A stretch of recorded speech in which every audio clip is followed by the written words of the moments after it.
additional options in Leave module. In order to access the settings, navigate to Settings, click on Leave, and under Configuration, you will find an option called Additional Options. So the first one being listed here is Holidays and Weekends Between Leave Policies, which is nothing but enabling the sandwich leave policy. A sandwich leave policy works in a way that when an employee is taking a leave for more than one day, and if there is a weekend or holiday that comes in between the leave period, it will also be considered as leave. So you will have an option to enable the sandwich leave policy when you're creating a new leave type. However, the option that you see here helps you to establish sandwich leave policy between two different leave types. So in this example, we have this rule is effective when number of leave is greater than 2 days. And under applicable leave policies, we have casual leave and sick leave.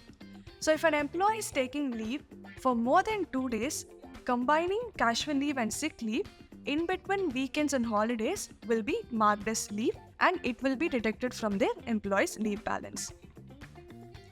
And then we have password protection option. So we do have reports specific to Leave Tracker module, and you have an option to export all of these reports.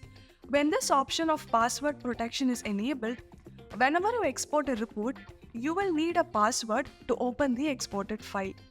And this password will be shared to you through email. And then we have settings related to leave cancellation. So the first option that we see here is past leaves within current pay period. So by enabling this option to your employees or reporting manager or approvers, you give them permission to cancel a past leave but within the current pay cycle. And then comes an option where you can give permission to your employees, reporting managers or approvers to cancel a current day leave application or leaves applied for a future date.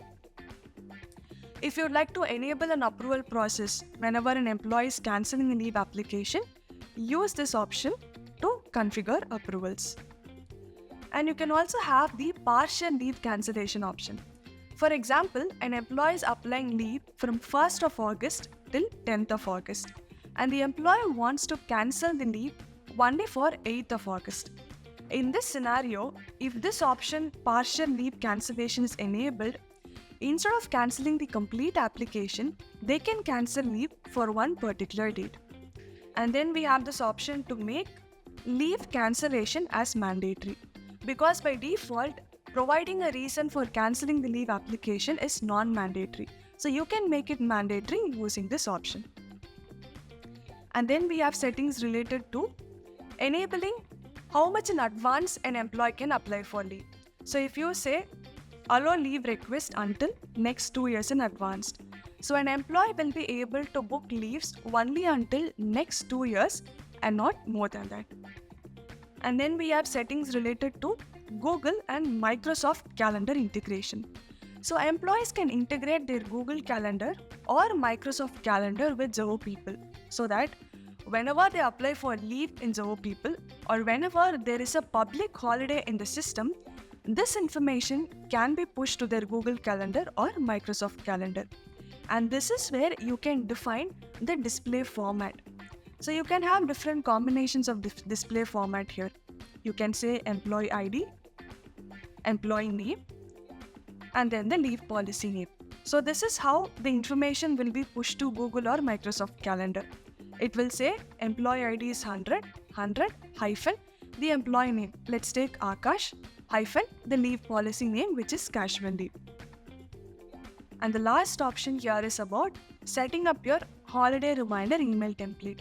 If reminder configuration is enabled when adding a holiday, employees will be receiving a reminder notification through email. Using this option edit template, you will be able to customize this email configuration. So once the changes are done, you can click on save. So these are all the few additional options that we have under the Leave Tracker module.